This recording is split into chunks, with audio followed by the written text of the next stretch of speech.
মর্মান্তিক পথ দুর্ঘটনায় মৃত্যু হলো দুজনের। ঘটনায় তুমুল চাঞ্চল্য ছড়িয়েছে এলাকা জুড়ে। মঙ্গলবার রাতে এই ঘটনাটি ঘটেছে রায়গঞ্জ থানার শাহপুর এলাকায়। জানা গিয়েছে, দিন রায়গঞ্জের রামপুর থেকে বারুদুয়ারের দিকে যাচ্ছিল বাইকটি। পথে শাহপুর এলাকায় রায়গঞ্জ বিন্দল সড়কে দাঁড়িয়ে থাকা একটি লরির পেছনে ধাক্কা মারে বাইক। ঘটনায় মৃত্যু হয়েছে দুজনের, আহত হয়েছে একজন। আহতকে হাসপাতালে পাঠানো হয়েছে। ঘটনা তদন্ত শুরু করেছে পুলিশ। গোপন সূত্রে পাওয়া খবরের ভিত্তিতে এক ব্যক্তির বাড়ি থেকে বোমা উদ্ধার পুলিশের। বুধবার উত্তর দিনাজপুর জেলার ইসলামপুর থানার ভারত বাংলাদেশ সীমান্তবর্তী পাটাগড়া এলাকায় অভিযান চালায় পাটাগড়া ফাঁড়ির পুলিশ। সেখানকার এক বাসিন্দার বাড়িতে তল্লাশি চালিয়ে উদ্ধার হয় 4টি বোমা। ওই ব্যক্তিকে গ্রেফতার করেছে পুলিশ, কিন্তু কি কারণে ওই বোমাগুলি মজুত করা হয়েছিল তার তদন্ত শুরু হয়েছে।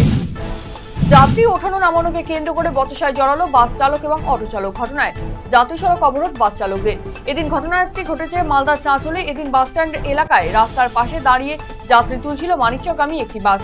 তা নিয়ে বাস চালকদের সঙ্গে বচসা শুরু হয় অটো চালকদের। এমনকি অটো চালকদের বিরুদ্ধে বাস চালকের মারধরেরও অভিযোগ ওঠে।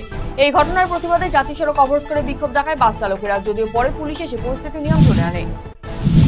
এক গৃহবধূকে তুলে নিয়ে গিয়ে রাতভর ধর্ষণের অভিযোগ উঠল গ্রামের 2 যুবকের বিরুদ্ধে। এমনকি পুলিশের কাছে অভিযোগ করলে প্রাণনাশের হুমকি ধর্ষণকারীদের।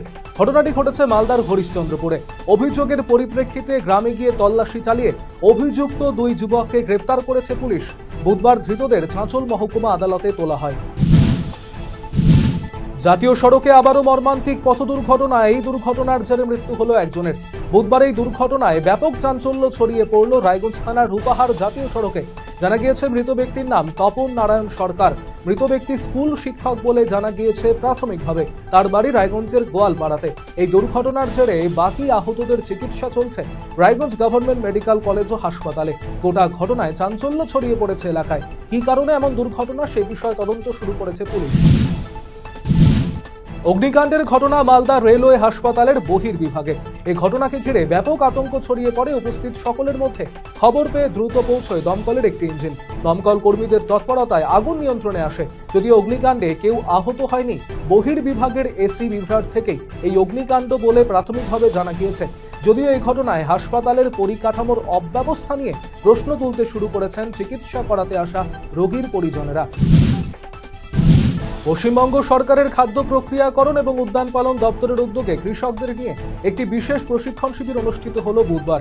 এদিন কর্ণজোড়ায় অবস্থিত দপ্তরের সভাকক্ষে রাষ্ট্রীয় কৃষি বিকাশ যোজনা প্রকল্পের অন্তর্গত এই প্রশিক্ষণ শিবিরে কৃষিতে আধুনিক প্রযুক্তি ব্যবহারের পাশাপাশি কৃষকদের উন্নয়ন নিয়ে বিস্তারিত আলোচনা করা হয়।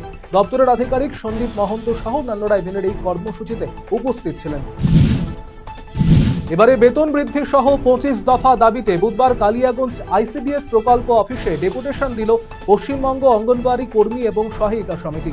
বুধবার দুপুরে কালীবাড়ি রোডে আইসিডিএস অফিসের সামনে বিক্ষোভ দেখান সংগঠনের সদস্যরা। জ্যোতিষীর খপ্পরে পড়ে সর্বশান্ত এক পরিবার। ঘটনাটি ঘটেছে বালুরঘাটের ছিন্নমস্তা কলোনি এলাকায়।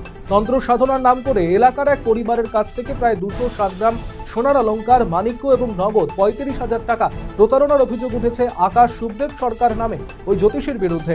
এই ঘটনায় তাকে গ্রেপ্তার করেছে বালুরঘাট থানার পুলিশ।